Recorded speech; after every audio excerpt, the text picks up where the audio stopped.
A new conservatism after 1815। 1815 के बाद जो नया कंजर्वेटिज्म आया उसके बारे में आज के हम वीडियो में डिस्कस कर रहे हैं। कंजर्वेटिज्म का मतलब ये होता है कि एक ऐसी फिलॉसफी जिसमें लोग पुराने कस्टम ट्रेडिशन और उन्हीं चीज़ों को प्रेफर करते हैं, वो बदलाव से हिचकते हैं, मतलब कि बदलाव नहीं चाहते, जो पुराना ढर्रा चला आ रहा है उसी पर चलते रहे। तो यहाँ पर वही बात कही गई है कि नया कंजर्वेटिज्म आया 1815 के बाद। जो रिवोल्यूशनरीज थे, जिन्होंने क्या कहते हैं फ्रेंच रिवोल्यूशन करी, उन्होंने कहा नहीं भाई ऑटोक्रेसी हटेगी, लोगों की अनुसार लोगों के अनुसार सरकार चलेगी। पर क्या हुआ जब नेपोलियन हारा? कौन से युद्ध में हारा बता रही हूँ। A new conservatism after 1815। 1815 में क्या हुआ, जो नेपोलियन था उसको 4 देशों ने मिलकर हरा दिया। 1815 में उनकी एक लड़ाई हुई। कौन से वो 4 देश थे?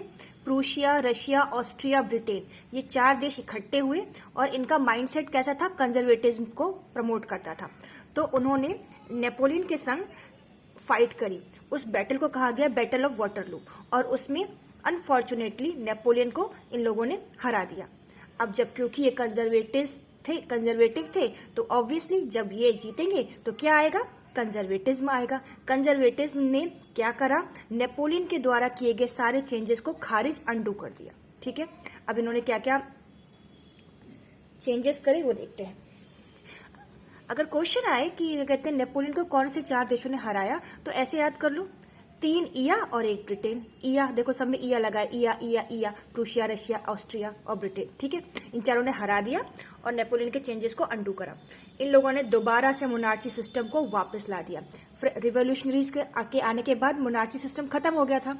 अब जब ये कंजर्वेटिव आए तो इन्होंने मोनार्ची सिस्टम वापस ला दिया। चर्च की पावर को दोबारा रिस्टोर कर दिया और उन्होंने कहा ये जो इक्वालिटी चल रही थी ना भाई, ये सब नहीं चलेगी। जो हायरकी बनाई है हमने, तू छोटा फिर उससे बड़ा फिर उससे बड़ा फिर उससे बड़ा मोनार्च, तो वही चलेगा भाई। Social hierarchy restored. ऑटोक्रेसी यानी कि यहाँ पे ऑटोक्रेटिक गवर्नमेंट चलेगी। जो राजा कहेगा, जो हायरकी में व्यक्ति बड़ा है वो कहेगा, वही फॉलो होगा। जनता की कोई अदालत नहीं लग रही है कि ये सिटीजन्स चुनेंगे अपनी गवर्नमेंट, ये वोटिंग सब भूल जाओ, हम आ गए हैं। कौन? कंजर्वेटिव। ठीक है, दूसरी बात, सेंसरशिप लगा दी। कोई राजा के खिलाफ, कोई बड़े बड़े सामंतों के खिलाफ बोल नहीं सकता है। There is no right. किसी ने बोला तो फटाक से जेल पहुंच जाओ या फिर क्या ही सही कलम हो जाएगा। ठीक है, तो ये सब हुआ चेंजेस। उसके बाद किन लोगों ने इन 4 देशों ने मिलकर एक ट्रीटी यानी कि एक संधि भी साइन की। इस संधि को कहा गया ट्रीटी ऑफ वियना। तो ट्रीटी ऑफ वियना पे एक क्वेश्चन बन सकता है, तो नेक्स्ट हम वही डिस्कस करेंगे, what is treaty of Vienna.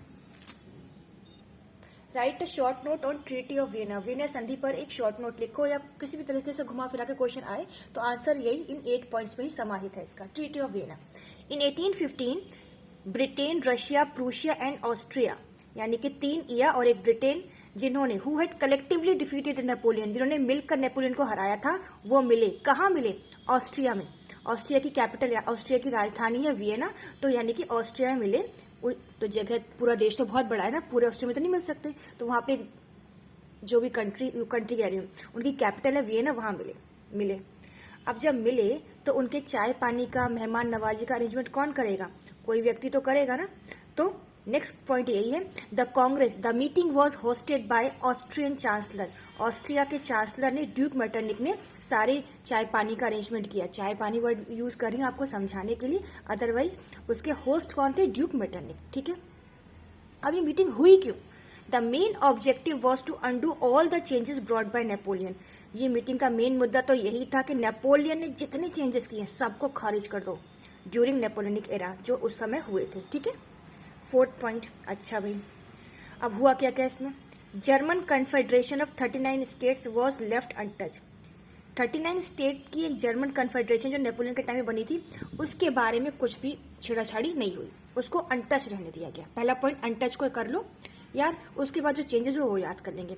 तो हमने पहले ये पढ़ना है कि इस चीज को तो बिल्कुल छेड़ा नहीं गया, याद हो गया। German confederation of 39 states was left untouch. अब बात करते हैं क्या क्या छेड़ा गया। Netherland was set up in the north side में नीदरलैंड को सेटअप किया गया और जेनेवा को एक पीडमोंट में ऐड किया गया। ठीक है, और जो बर्बन डायनेस्टी रिवोल्यूशनरीज के टाइम के रिवोल्यूशनरीज के टाइम पे हटा दी गई थी, भगा दी गई थी, उसको दोबारा से पावर दे दी गई। The Bourbon dynasty was restored to the power. और फ्रांस में बहुत ज्यादा रिवोल्यूशन होती थी। यही देश है जो सब में ना आफत फैलाता है। ऐसा करो, इसके चारों ओर एक कुछ कर दो। हम लोग क्या करते हैं, खेत में जानवरों को बचाने के लिए बाढ़ फेंसिंग करा देते, तो वैसे इन्होंने फेंसिंग कराई। कैसे कराई देखिए। The series of states was setup. France के चारों तरफ छोटे छोटे स्टेट्स बना दिए गए ताकि फ्रांस अपनी बाउंड्रीज को नहीं बढ़ा सके, मतलब आवाज ना उठा सके। The main objective of treaty of Vienna was to restore the monarchy. इसका मेन मुद्दा था मोनार्ची सिस्टम को वापस लाओ, जिनको नेपोलियन ने बाहर खदेड़ दिया था। I hope treaty of Vienna आपको क्लियर हो गई होगी। अब जब मोनार्च सिस्टम आ गया, ठीक है, कंजर्वेटिव्स आ गए, तो जो रिवोल्यूशनरीज के मन में ज्वाला भड़क रही थी वो और बढ़ गई। लेकिन अब वो खुलेआम कुछ नहीं कर सकते थे, तो उनको अंडरग्राउंड होना पड़ा। Many liberal nationalist people were not happy with conservatism. तो उस समय उसने सोचा कि बेहतर है कि अंडरग्राउंड हो जाए।